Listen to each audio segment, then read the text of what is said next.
Okay, and now let's have a quick demo, and it will not take long. It will take much of your time. It might be interesting to see how easy it is to actually exploit, for example, in this case, a public FTP server. So for the sake of making it a little shorter, we already know that this is an FTP server. We know the IP address here, and this is the FTP server logged into the FTP server. And this is my Kali machine here. This is obviously a different machine, as you can see. And there we go, we start now. We start by starting the MSF console, the Metasploit console.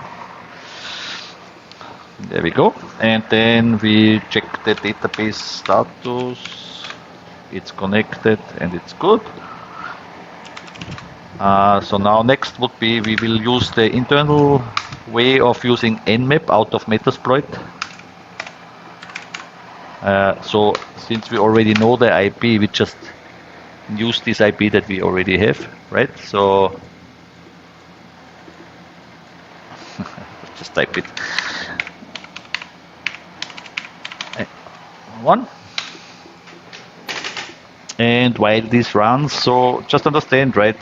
FTP servers, by the nature of what they do, is often still available, even though there are many different servers nowadays and many different ways of sharing files, but there are still so many different types of FTP servers publicly available on the internet, sometimes not secured, not SFTP, not FTPS, and many of the times unpatched. And an unpatched server like this is an immense risk and actually not very difficult to exploit, even with very limited knowledge. As you can see here, it's very simple to do this. So once we have received the return of the scan, which should be any moment now, there it is. So we see already that there's lots of services running, FTP, NFS, login, exec, there's HTTP running, telnet, SSH. We'll focus on FTP. So what we do is, we use the search command within Metasploit to search for this particular service. Is there an available exploit? There's an excellent one, as a matter of fact. So next thing we will do is, we already know the IP, we know the port because it's FTP, it's port 21, and let me just so we have it on the screen, and therefore we will set now the parameters. So we set the R hosts, which will be the IP of the target.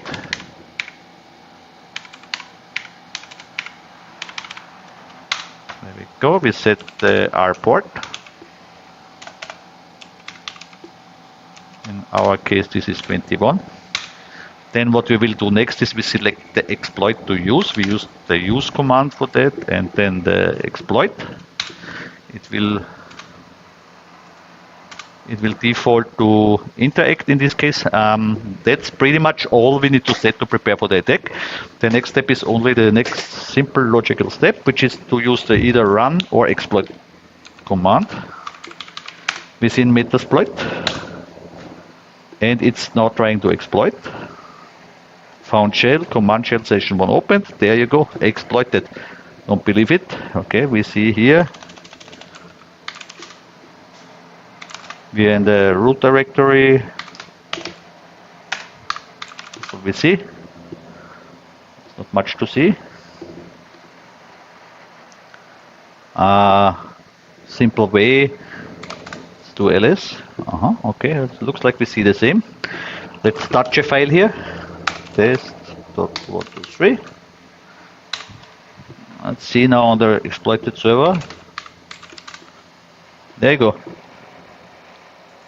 There's the file created by root. It means I have complete root access for this. I could do virtually anything. I could say user add test tag.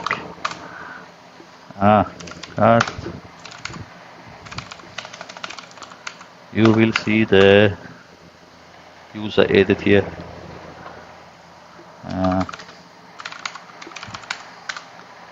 And you can see it was modified just now. Date. This is running on, as you can see, it's running on a different time zone, so that's why it's a different date. But as you can see, just modified, just create a user. Literally, you could now take over the entire machine. You can create users, you can install persistence, persistent forms of connecting to it again. You could do anything. And if you just, after destroying the system, you could just simply completely clean out the system now, and you could also just reboot it. As you can see, system is rebooting. And with this, I hope it's very clear that be very careful with what you expose to the internet. It's very easily compromised if you're not careful, if you're not patched, if you don't follow at least privilege approach, and if you're not really maintaining your identities in the way you should do that. Thanks for this, and that's the end of my short demo.